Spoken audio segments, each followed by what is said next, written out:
It's National VCR Day today. Fitzy, do you own a VCR? I don't think so anymore. No, I'm going to say no. I don't own a VCR.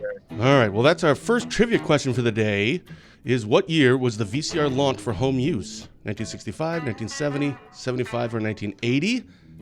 Okay. What do you think about that? Let me remind you that Industrial Safety sells and services practically everything that goes into a fire station and on a firefighter, but did you know they also do kitchen suppression system maintenance, inspection, and installs? For more information about all their services they provide, visit their website at industrialsafetystore.com. All right, what do you got? What year was a VCR launched for home use? 1970. Oh, you're right. Yeah. Outstanding job. All right, so I think there's the next one. All right, cool. It's also National Chocolate Ice Cream Day today. With that in mind, where does chocolate ice cream rank in popularity? That would be for America. Where does chocolate ice cream rank in popularity? First, second, third, or fourth? Okay. But don't forget, it's still a great time to buy or sell a home, and when you do, I recommend our friends from the Wisconsin Lakes team. Anyone can say that they're an agent, but not everyone treats their clients as they would like to be treated, and that's what Aaron and Katie do. Find out more by visiting lakesteamwi.com. See, Okay. I thought you were going to say if you spill ice cream in your carpet, buy a new home. Just buy a new home. That's what we do. I still think they're going to change their slogan someday to just, if you need a home, buy one from us. Or, if you spill on your carpet, buy a new home from us. I love it. So pick one. Where does chocolate ice cream rank in popularity? Third, C. It is second. Vanilla ice cream is first. I think cookies and cream Really? is the next one, I think. I don't know. Good morning, everybody. It's Positive Tuesday today, June 7th, 2022. For Barron County Sheriff Chris Fitzgerald, I'm Ben Dryden, and you're watching Positive Tuesday with Ben and Fitzy, presented by Professional Exteriors and Interiors. With nearly 20 years of experience, this locally owned and operated business has provided quality work in roofing, garages, siding, window installations, kitchen and bathroom remodeling, vinyl and hardwood flooring, and they can even build your home or your business from the ground up. And I'm sure they do a lot of work for hail damage. Now, like Fitzy and I, they believe that it's the little things that make a big difference. So give them a call today. The number's right there on the screen, 715-520-2271. Fitzy, good morning. Good morning. How are you? Wonderfully well. Great. The sun is out. No major catastrophes over the last week. It's fantastic. How about you? You had a pancake breakfast thing recently, didn't you?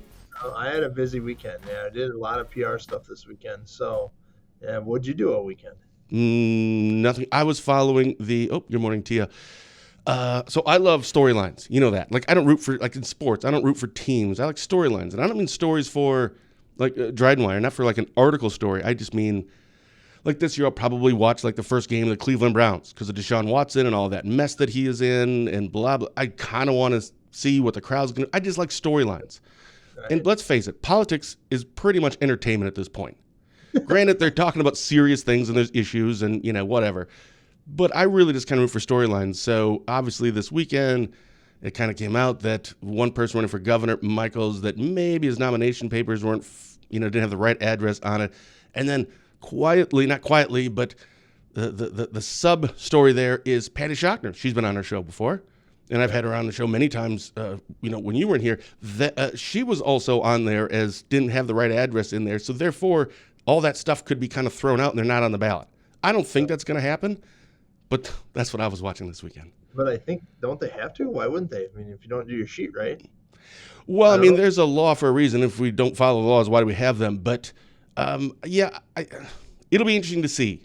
I think that will come up this week. I think Friday there may be a vote on that. The WC, there's 6 people. So if it's a 3-3 tie, there's 3 Republicans and 3 Democrats. So if it's a tie, what happens? Does it go to the Supreme Court? Is it just a wash? Nothing. I don't know. I've just been following it. So in between all the other stuff, that's what I was doing this weekend, is paying attention to that and making calls. Put them on the ballot. If they win, they win.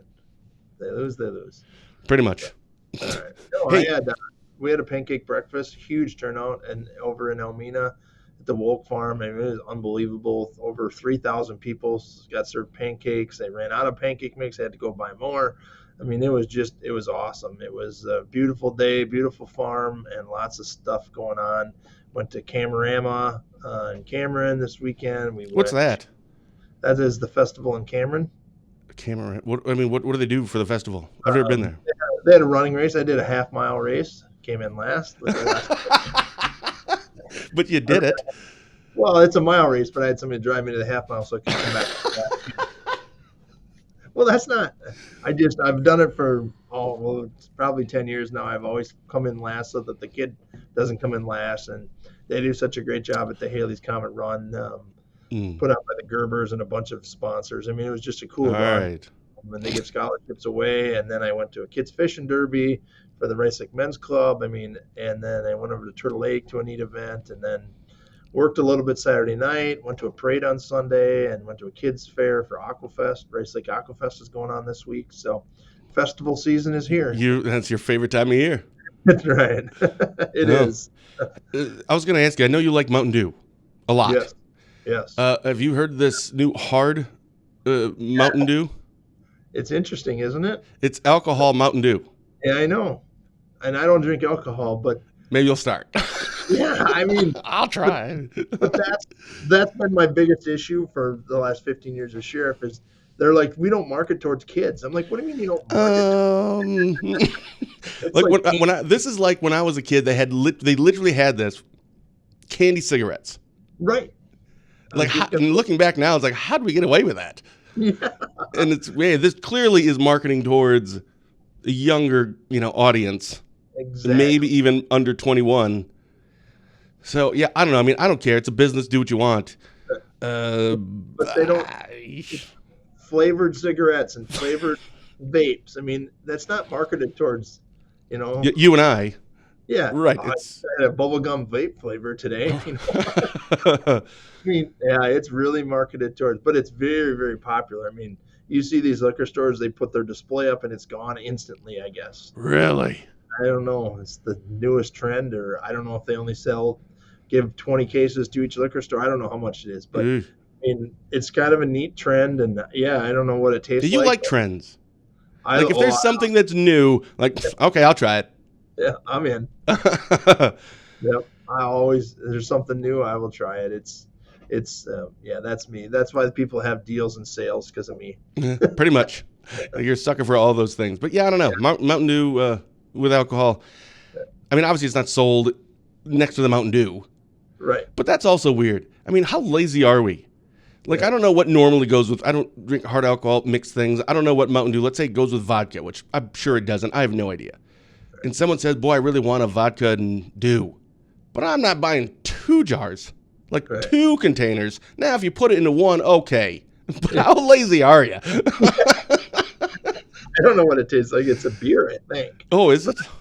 Bizarre. A Mountain Dew beer. Somebody out there must have tried it. Well, I'm going to have to try it. Just so I don't like Mountain Dew. So, I don't know. I'll give it a shot. All right. So, we have we always go over any press releases that either you have sent or crime in court in Barron County, or articles that we've done. One of them, we did an article. The headline was Forgery and Theft Charges Filed Against Rice Lake Man. It was charges of forgery and felony theft have been filed against Larry Title of Rice Lake, Wisconsin. Now, there wasn't a whole lot to that. Obviously, the case hasn't been concluded as of yet. It's just charged with that. I'm not sure if you were aware of that one, if there's anything that you wanted to add to that. No, I'm not aware of that one. And you should go to Dryden more often. I should go to Dryden and follow it. Glad he got charged. No, I don't know. Yes, there you go. Cops did their job. I don't know. Yeah. I don't know much about that one. I don't know about that one. Okay. The next one was actually something you just sent out yesterday, and that was convicted sex offenders scheduled to be released in community. That was our headline. I believe he's in somewhere in Barron, Cameron, maybe Chautauqua. Just outside of Cameron on Highway 80, he'll be living. And because of and interesting enough, it kind of goes with the next one, because this is a subject that was one of the first people that get arrested in that sting operation when they were doing them in Rice Lake. So Okay, so just for everybody to know, so we wrote down 3 of these, and that was, so the next one was, we'll just bring it up now, and it was a Cumberland Police Department press release. Undercover operation leads to arrest of man intending to have sexual contact with a minor female. So these are kind of tied together, you're saying? I mean, not directly, but this stems from, so this is what can happen to you if you get convicted of this, this attempted second degree sexual assault of a child and child enticement, was using a computer to get, to meet up with a kid, or who they thought was a kid who was a cop. So that's how these work. And this is one of them. Rice Lake, I think, has gotten 13 of these over the past couple of years. And Chief Wolf, who used to work for Rice Lake PD, was heading part of that up with the DCI team. Now she's over in Cumberland and still has a part with DCI, or I don't know who was involved totally, but Chief Wolf has got this down, and she had the rest of this next press release that we sent out. But this is what can happen to you. You become Facebook famous, I guess I want to call it, and we have to alert the people of Barron County when a sex offender to this stature comes to Barron County. Not every sex offender gets one of these, but if they reach a level, which is basically lifetime GPS. I mean, so this guy, he's 69 years old, he's got to wear a GPS for the rest of his life. And real quick, how does that work? I mean, that doesn't go through the sheriff's office. I mean, who monitors that? State of Wisconsin does that. So, I mean, and it can go, we can create, because we do it with some of our inmates. We don't have Huber anymore. We have electronic monitoring for our inmates that we have that have Huber. And we can make it so that you can't cross a certain road. And if it crosses, it alerts us. Say a victim lives on the north side of town and you live in the same town, and we can say, hey, we split the town in half, and if you cross Main Street, it's going to ding us, and we're going to arrest you. So if he violates or if he drinks, it can tell if you've been drinking, these monitors. So, and what typically happens if you, first of all, how often does that happen?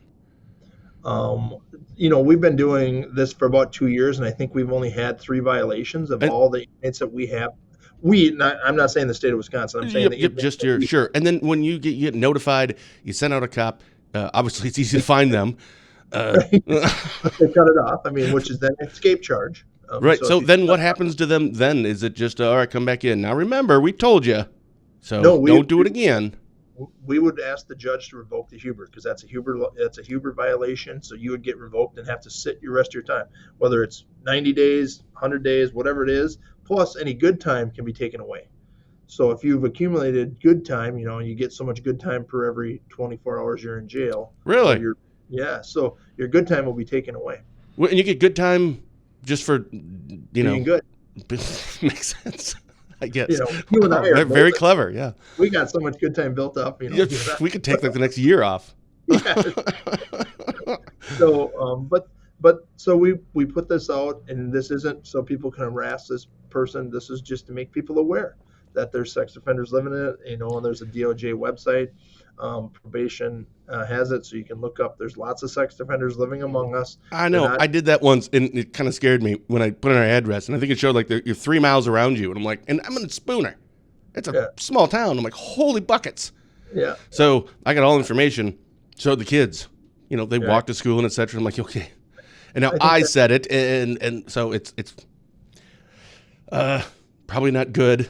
But I say, okay, here's the pictures of all the bad guys. Like, we know that these are bad guys. Now, I'm sure they get rehabilitated, etc. But I know that there's studies out there and statistics, and I don't know what it is off the top of my head, but it's very high, like 7 out of 10. I'll have to double check that. I believe it's like 7 out of 10 are likely to reoffend when it comes to this stuff. I'm just saying, that scares me. It just absolutely does. I'm protecting my kids, and you can just say, if this person ever comes up and talks to you, I want you to run, scream, holler. Yep. And go to the next closest house and knock on the door and call 911, or whatever. Agreed. So I don't think that's a bad thing to talk to your kids about.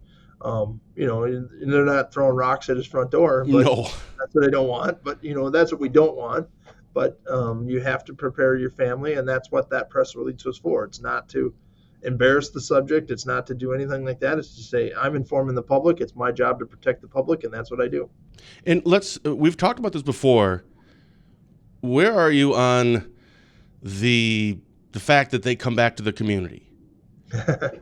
We've This is talked about that, and I don't know if anything has changed. So first, remind people, why is that person back in Barron County if that's where that person, um, I can't say allegedly. I mean, he did. I mean, he was committed the crime in Barron County. So right. the So crime where you committed the count, or where you go back to the county you committed the yeah, crime in. a lot of people don't love that. No, because in fact, this is going to come up more often in the next couple years because most of the people of the 12 people that were arrested in that Rice Lake operation were from out of the area. Now they have to come back here and live. So that is bringing Interesting. 12 sex offenders back to Barron County that We're in you here to know begin with. I mean, that we're really. to begin with. And so, Oh, right. and some of these municipalities have passed ordinances that says they can't live in certain cities and they can't live in certain areas. So it really limits where we can put these people. So it's a very fine line that we're asking the state of Wisconsin to investigate, but they don't really do that. It's up to each individual person to take on the municipality. Well, some of these people don't have the ability financially or whatever capacity to do this, to take it on. So I, I'm troubled by that a little bit, and because the county has more. If I pass a sex offender ordinance in the city of Spooner, and I don't know if they have one or not, so I'm going to use Spooner because I don't know if they have one, and you say I can't be in by any trail, park, school, or daycare center, well, I can. That doesn't within a half mile of anything. Well, if there's a bike trail that cuts through the middle of Spooner and you go a half mile each side of it, I'm probably outside of Spooner. So there's no place a sex offender can live if they pass an ordinance like this. Sure. Now, I think there's an exemption that if they commit the crime in the city of Spooner, they should be able to live in the city of Spooner and just put out the same thing like I do, Sure. neighborhood alerts or whatever you do. So, Sure. yeah, it's going to be very interesting because we're going to get 12 people put back here, and they have to live here so long, and then they can transfer out, which most of them do. And there's some state rules that I'm not privy to that I don't have a decision on. But So let me ask you in a different way. If someone was from Barron County, Rice Lake, Yeah. lived there whole life, 50-year-old, we'll just say, Mm-hmm. goes on I don't know where people do this, online to find, this individual, his name's Joe. He's Right. 50, and he finds a 15-year-old girl that he wants to have relations with in Milwaukee. Okay. Goes down to Milwaukee. Kind of find out it was an undercover operation. It was a cop the whole time. Gets arrested, gets charged. He's sent to prison. We'll just say 5 years. I have no idea how close it. We'll just say 5 years. This guy got 2. Okay. Well, okay, 2 years. 2 years. He's out, and now he would be living in Milwaukee. He's got to live in Milwaukee. Are you happy with that? I mean, well, I think part of it is like, hey, that's one person that doesn't live in our area. That's good. Right. But and I'm not trying to be sympathetic towards these people. Right. But doesn't know anybody in Milwaukee. Right. Where am I supposed to live? I have no support system. I have nothing down there. Again, I'm not trying to I don't know if that's necessarily the best thing. 100% agree with that. I mean, I do agree with that part of it. I think they should go back to where they're from, and then that release that you just put out should also be put out that, yep, they were arrested down in Milwaukee, but they're now back here, living here. Right. I think I'd be okay with that. But you really put a strain on your local resources for crimes that aren't committed here. Sure. So what's the answer? What do we do? Is there a right answer to this? There isn't a right answer to this. I understand that. I don't know. It's because just for that answer, just for those stuff. So, that one's a really tough one. I mean, it's really I don't know the answer to it. I don't want them here. I don't want people that committed crimes in Milwaukee here. We've always said that. Before this example come up, that's the example we used. If you committed a crime in Milwaukee, you shouldn't get to come here and live. But I also agree in rehabilitation and support systems. And if you're, there's an example out there that the person committed a crime in a different area and wants to move here, and they can't. His support system or his possible support system is here. Well, but there's got to be a very good plan. Now, the state of Wisconsin does do this with planning and requests, and so it does happen. Now, this guy might move back to where he was from. I have no idea where this guy's from, Mr. Lundequam. I don't know where he's from. So so I don't know where he lives and where he wants to live, but he's got to Hmm. live here for a while anyway until he comes up with a better plan. Right. Hey, well, I wanted to ask you about, and it's kind of a heavy, another kind of a heavy thing here, but there was an individual who killed a retired judge in Wisconsin. And there's some lawmakers that are saying we need to do a better job. I know Judge Yackel, certainly, he was on a couple weeks ago. Court safety is very important. What's the court safety right now in Barron County? What do you provide something? Do they have their own security? How does that work in Barron County? Well, we have a court officer, and he's in the courtrooms when needed. He does a couple other things inside the building, but he's in the building all day, every day, and handles cases, child abuse cases. He handles any stressful incident, any anger people, he can be summoned to the courtroom instantly. He's got a system with the judges. We have buttons for safety for our judges inside the building. Outside sure. the building, no, it's just like I don't have a security team for myself. The judges Right. don't have a security team like you see on TV. It isn't like TV. What? It's not like TV in real life.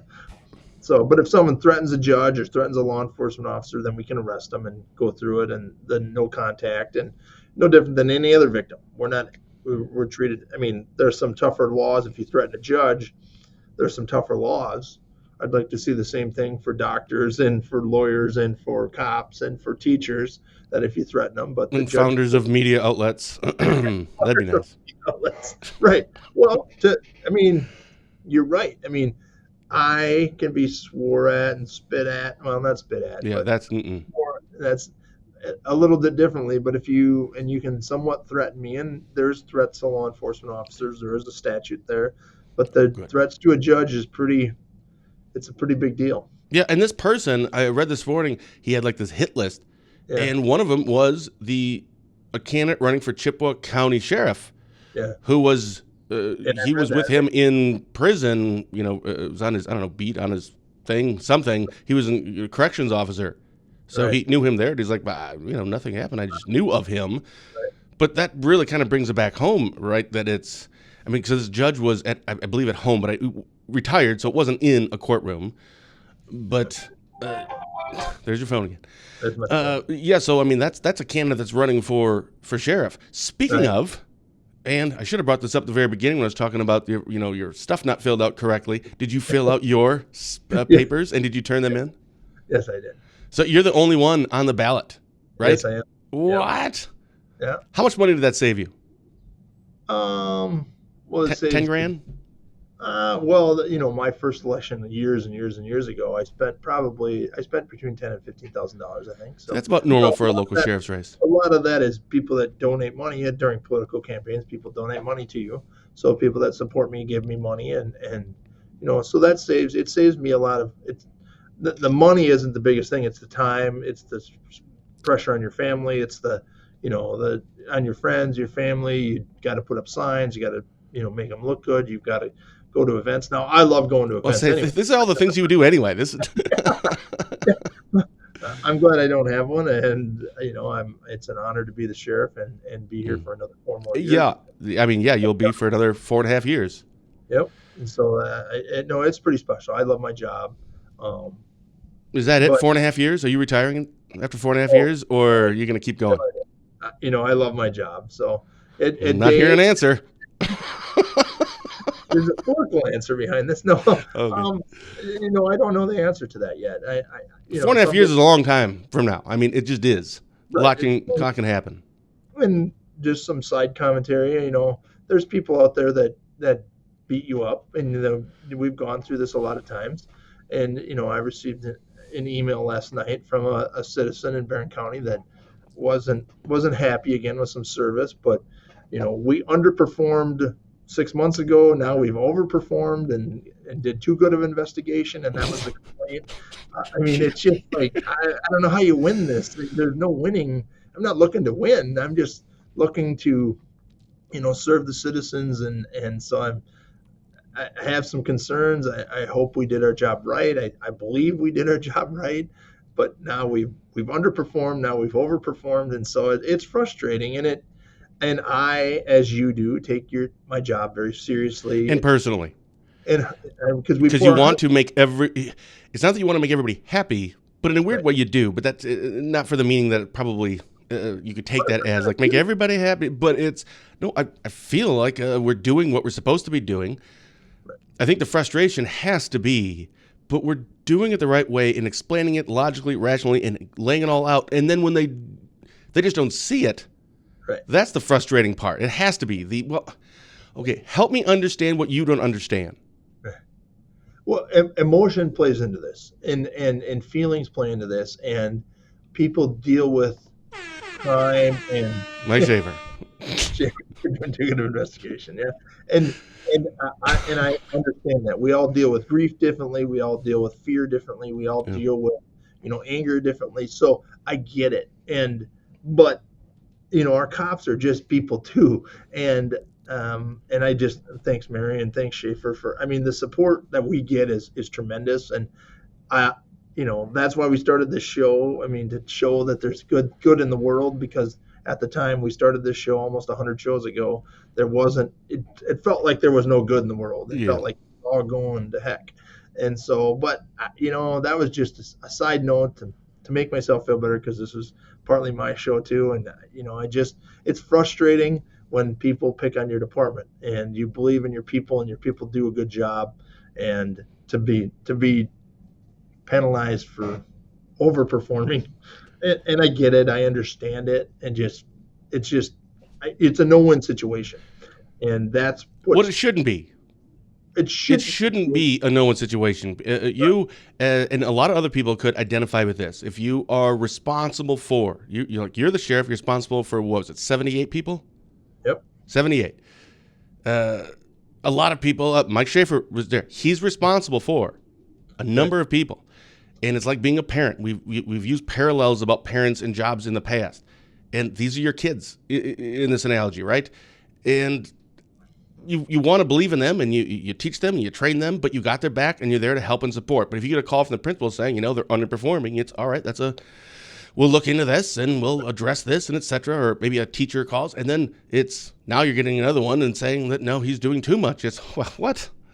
This doesn't make sense. But you take it personally, Right. because you're the parent and it's your kid and you love them and you see them doing so well. It's not like some punk kid, because there are some punk kids out there, but it's a great kid and they're doing a wonderful job, and yet it's frustrating for them, and then it's frustrating for the parent, and in your case, of course, being the sheriff. So how do you communicate with them? You can't tell them what you probably want to tell them, or what I would tell them.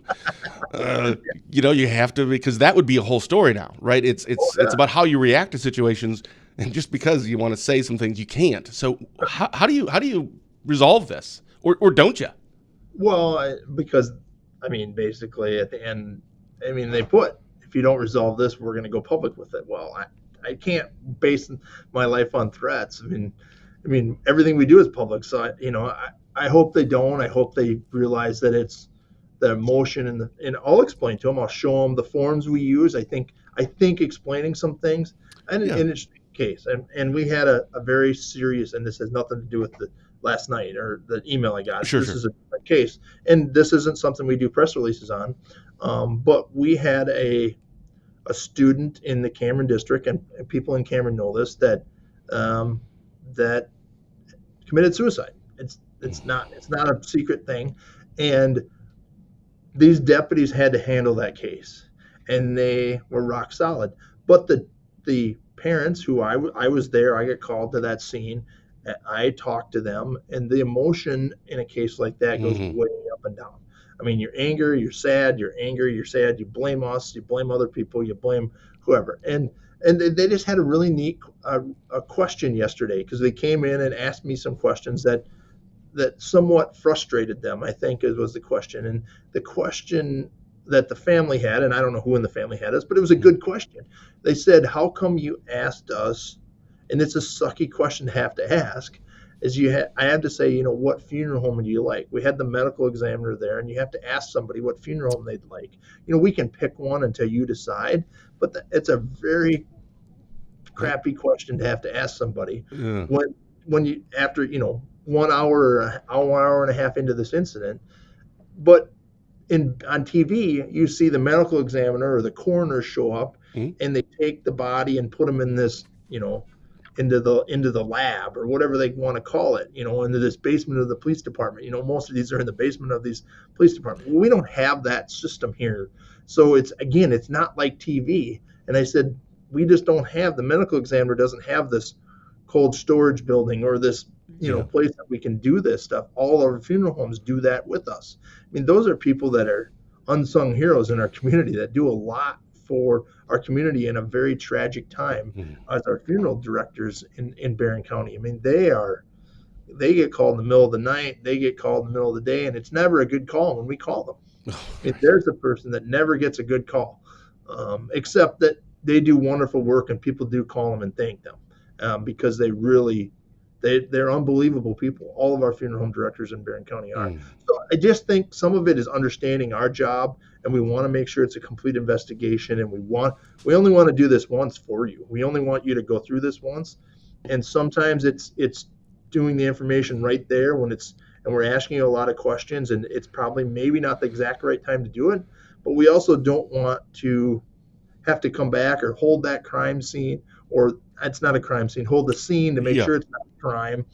So I think it's just ask the questions, always ask the questions, and I hope that we can give some answers and clarifications, and we can clear up these matters, and I hopefully they'll understand what we were doing, and every time we have to take people's emotions into play, and maybe that means we don't ask them questions. I mean, maybe that's something we can change. Again, we're not perfect, and maybe there's a good suggestion in this email, maybe there's not, but we'll see what it is and where it goes. But just a shout out to our funeral home directors. We had one of our local pastors come with us, and we'll probably use that pastor more. I mean, he was a rock star in a very, very tough situation that our officers get thrown into.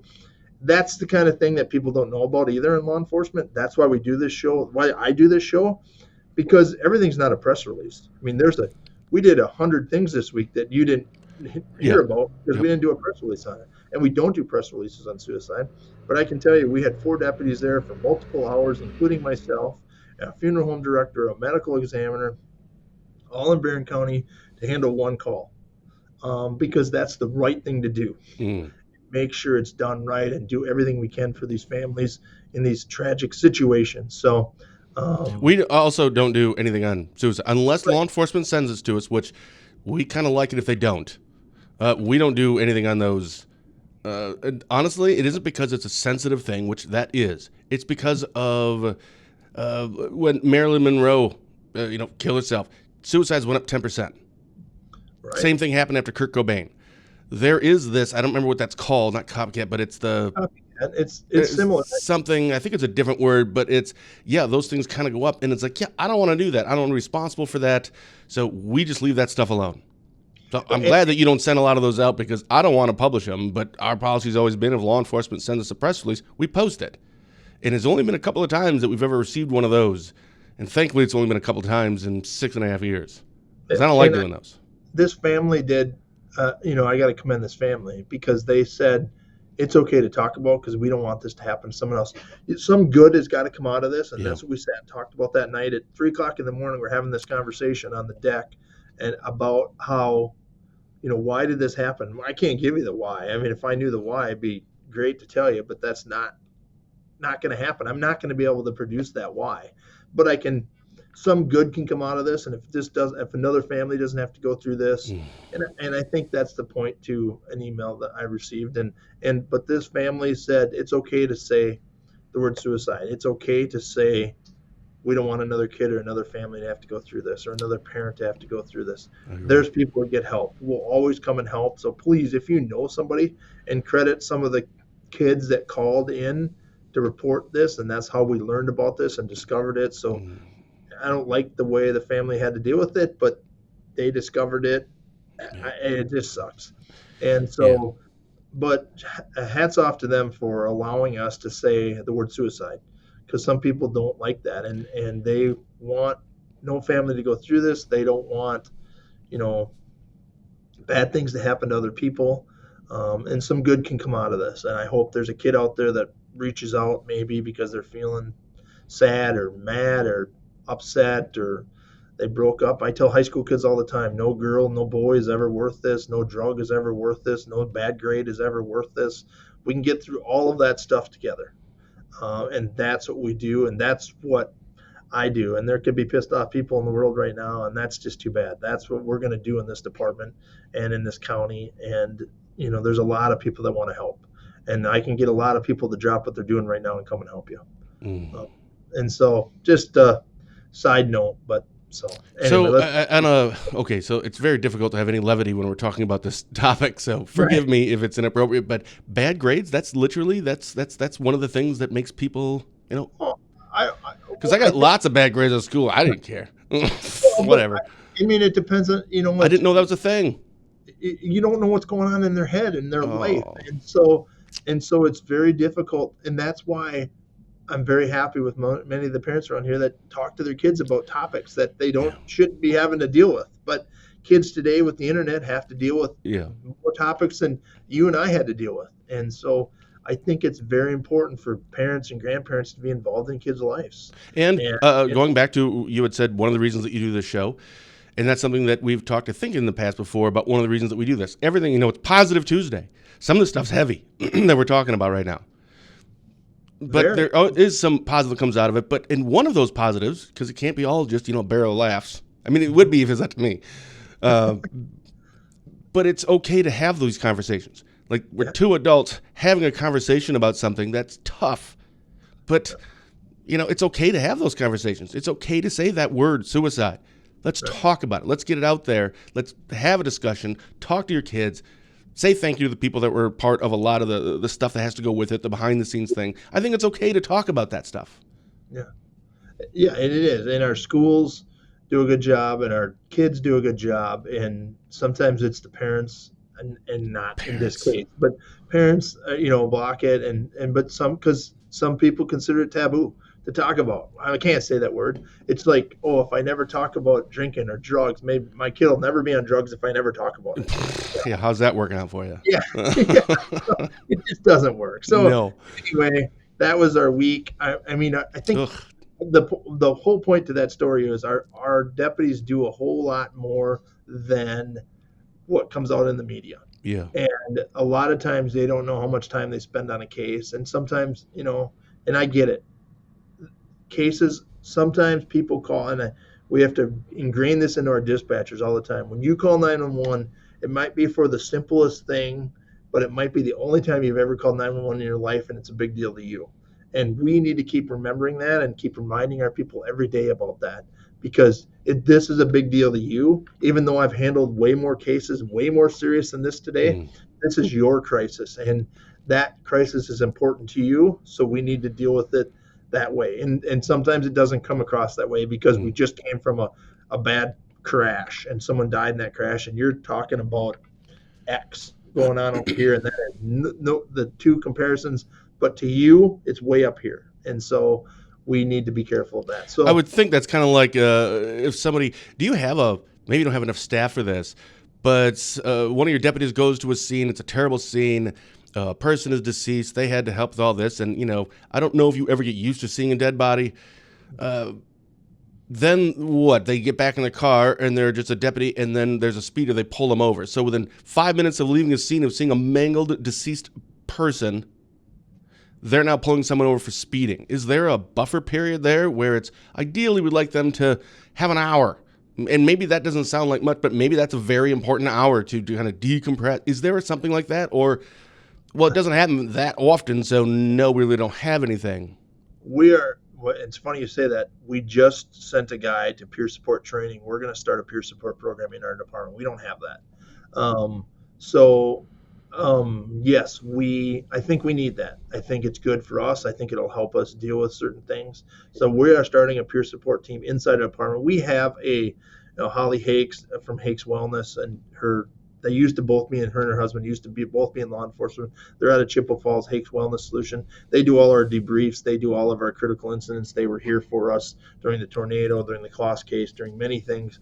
Holly's been here for our department. We can't depend on her every time to come. So we're creating our own team. We're working with her and the state of Wisconsin and creating our own peer support team because I think we're missing that, and I want that in our county. So we just sent the guy to a 2-day training at the end of May, and he's building a team here in the department. So just on a side note, you make a good point, and we're starting one here in Barron County. I can't imagine what that'd be like. Yeah, they call him the hug guy, so that's kind of fun. Aw, the hug guys. You totally get them shirts. Yeah. The hug guys. Well, I mean, that'd be unprofessional, but if that's how we deal with it, so people talk to them, I don't care. I don't care as long as they can decompress and have somewhere that they trust. I mean, none of those reports come to me; they go to him. So I don't care who sees them unless he thinks it needs to come to me. So it's private as private can be, with being in a small. It's like being in a small town. Yeah. You know everything that happens in Spooner, even though you because that's just what small towns are. We're a small town here in Barron County Sheriff's Department, and that's what we consider ourselves. So, but anyway, let's get into something funner. We've been talking about this. So our 100th show is coming up. In 2 weeks from today. This is we're level 98 today. So level 98. Wow. Level 98 when the show's finished. I've been thinking about what we should do for a 100th show, and I have no idea. I don't know. I haven't. I should probably. That's totally us, though, right? It'll be like the day before. Hey, we should do something for the show. Yeah, and we've had some pretty cool guests on. Yes. So what do you ever get? I mean, like, I know I do. Do you get starstruck, or like when Chris Cruzy came on, or Mike Schaefer comes on? Do you get like starstruck? Mike Schaefer. Yeah, not Mike Schaefer probably so much. Like with Ted Nugent. Oh, there you go. No, you know what? I didn't before, but now I'm probably gonna. Like this. Wait, who am I talking? No, I don't think so. I think usually it's like when we have anyone that comes on, whether it's on an independent show or when they come on for to be a part of this show, we introduce them as their title. Like I saw Shannon Anderson was on there. Shannon Anderson said hi a little bit ago. She was our guest last week, but we introduced her as the Washburn County Clerk of Court. So we introduce as the title, right. But then when they're on, it's first name basis. Right. And I think one that kind of sets the tone that we're not talking to the title, we're talking to the person. I don't call you sheriff, I call you Fitzy. Right. It just helps me, I think, kind of not freak out that I'm talking to. I talked to Tom Tiffany. He's a congressman, for crying out loud. And he comes on monthly for a show. That's just so bizarre. Like 7 years ago, what was I doing? And now I'm sitting here having a monthly conversation with a United States congressperson. All these people running for one of those people you interviewed is probably going to be the next governor of Wisconsin. Right. It's like, I know that guy. Right. But no, I don't. It doesn't really. I think it's because of that. It's. I have to remember that I'm talking to the person, not the title. And by the way, you got me in trouble last week. Oh, nice. Yeah. So I forgot when I blanked on the name of our clerk of court. And who was that again? Sharon, right? Sharon Miller, not Shannon. And then Sharon introduced me to her the next morning. She came down. So people watch our show. She came down and introduced herself. So Sharon Miller, our clerk of courts. Oh, that was great. So you finally got me up. Yeah. Oh, good news. See, there you go. Good news. There's some weather starting Thursday. Temps. All right. I saw Dirk here the other day, and he's like, I just love your show. It just makes me happy every Tuesday. And that's why we started this show. I love it. Heck, when I came into the show, I don't think I was right now I'm in a great mood because I think it's just, you got to talk through some of this stuff and bounce it off of you. Tough stuff, but also have a few laughs and understand that it's okay to kind of talk about. Yeah. Right? It just is. And it's taken us, again, going into the 100th show. I think we're up against our time here, but I want to kind of touch on this. Speaking of that, thank you so much again for doing all these. I mean, it's difficult to do. I've been asked before if I get nervous doing shows or if I have a certain guest on. And obviously we've done almost 100 of these shows, but I've had probably another 200 of other shows where guests on, maybe 150. The first 20 I was, because right now I'm staring into a lens. If I want to look at you, I have to look over here. So right now, or the comments, I'm looking down here. My list of stuff in my laptop is over here. But really, I'm just staring at a lens right now. And so that kind of is weird, right? Mm-hmm. You kind of get the first 20. I'm like, you're out of sorts, and you're live. Because let's face it, live isn't for everybody. It may look easy, and hopefully we make everyone comfortable. If a guest wants to come on, they're relaxed, they're comfortable. We're just having a few laughs, talking about some things.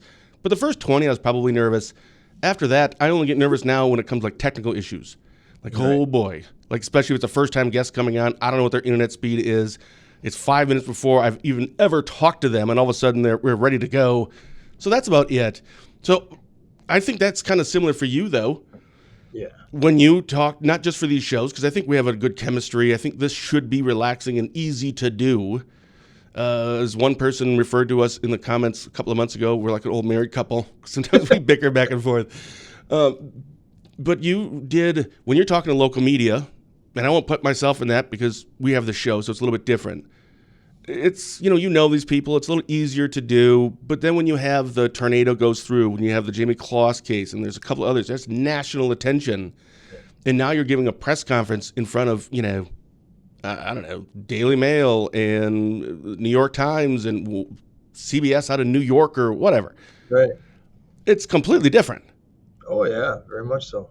But you just do it because you believe in what you do, and that's why it's so easy for me. People are like, oh, I would never, when Gayle King interviewed me, I'm like, I just don't want to look, I want to represent my department in Barron County the best I can. I don't want to say anything wrong. That the worst part, the hardest part is making sure you don't say anything wrong to interfere or hamper the case. And that was the biggest thing. I don't care. I spell a word wrong and it goes out in the press release. That's that's easy stuff. Hey, I'm going to ask you. Hold on, I'm going to ask you the same question that you would ask me about being starstruck or when I have a guest on. Mm-hmm. Gayle King. Yeah. I've been told, like, when people go into the White House, they just completely, like, the president can ask them to go jump off a building, and they'd be like, okay. Like, there's just something weird about being in there. You are just, whoa, my goodness. So you're interviewing with Gayle King. Now, you and I can talk about things. I can ask you about the forgery and theft charges, Rice Lake man, the convicted sex offender, scheduled to be released, or cases that are ongoing. I won't let you get down too far, and kind of where to stop. Right. But you're talking to Gayle King. And this is literally national news. And you're talking to Gayle King. Was it tempting to try to give more information? Because I don't know, there's something about Gayle King is asking me. No. Was it hard to not give away too much?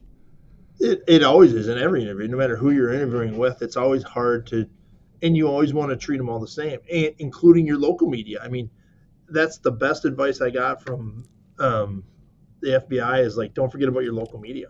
Gayle King's great, but she's only going to be here one day and then she's leaving. Yeah. Your local newspaper, your Dryden wires are going to be here every day. And so I think and I feel based on some of my, because I ask a lot of people, what can I do better? I mean, I'm not perfect at my job. I love my job, but I'm not perfect at it. And so I want to make sure that they feel, they got the answers that they want because they're here today. But no, I was starstruck by a lot of them that came. Yeah. All of them that came. I think they have cool jobs. Yeah. I mean, Paul Bloom is from Fox 9 I consider him a friend right now. I mean, we don't talk every day, but we text once in a while, and I like Duke and he likes North Carolina, and we joke about that. They're just real people too. Yeah. You're just a regular guy too. I mean, you own Dryden Wire and you're Dryden Wire, but you're just a regular guy. And that's all these people are regular people too. And when you break it down that way, it's okay. Gayle King eats at the same restaurant I eat at. I mean, it's not, but she ate at Lehman's in Rice Lake and I ate at Lehman's in Rice Lake. It's not like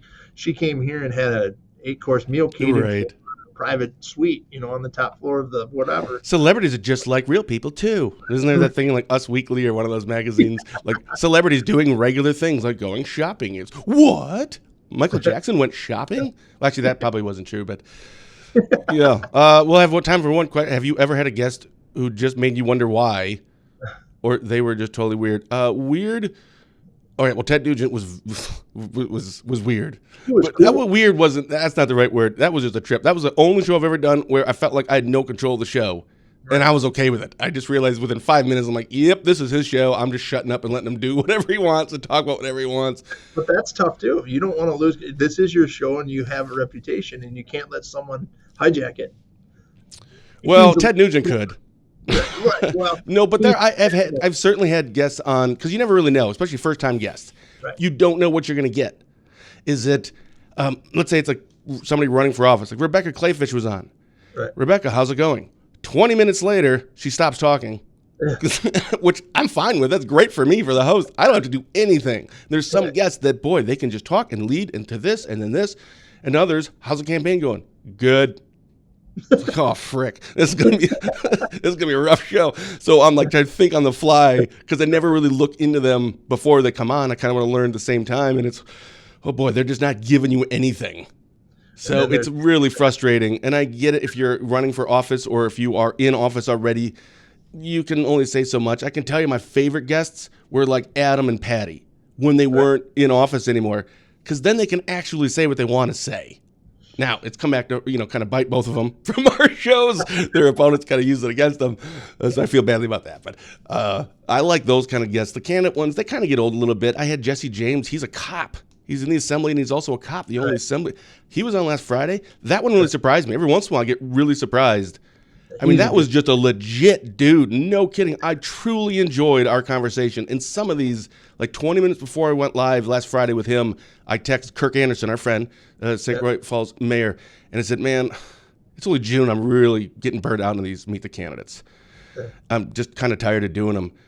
And when I finished that show, I'm like, holy cow, that just kind of energized me again, because it was so neat to have just a conversation with this person. He was such a real down-to-earth.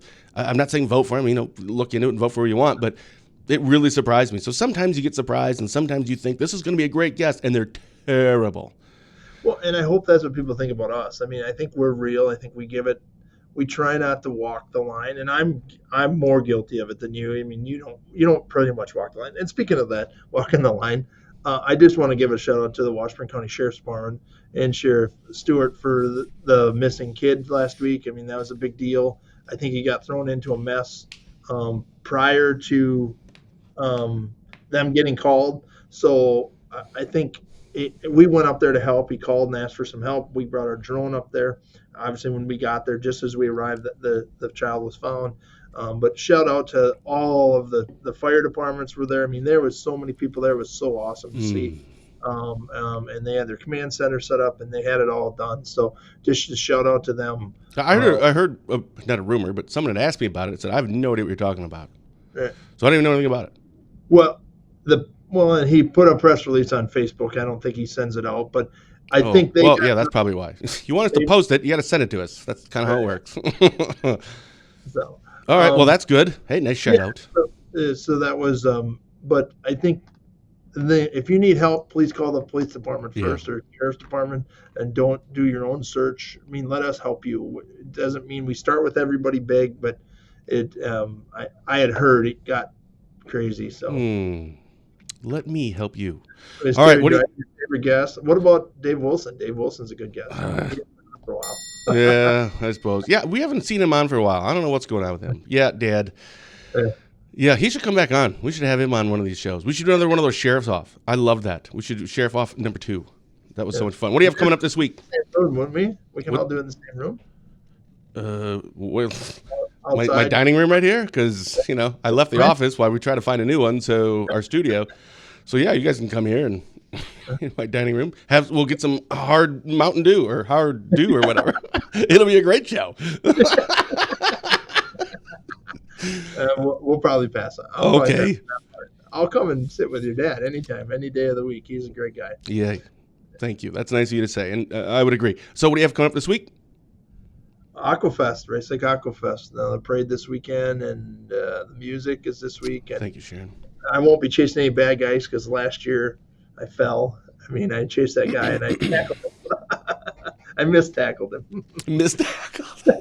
No, I got injured during a pursuit of a bad guy. Injured during a pursuit. I remember when I called and I asked you about it. It was like shortly after it happened. I usually, don't just call you randomly for that. But and you told me, like I ran. I'm like, okay, so I'm thinking this is a big story. Not story, but you're chasing a bad guy, and then he turned around and he swung at you, and then he got his gun out and all this.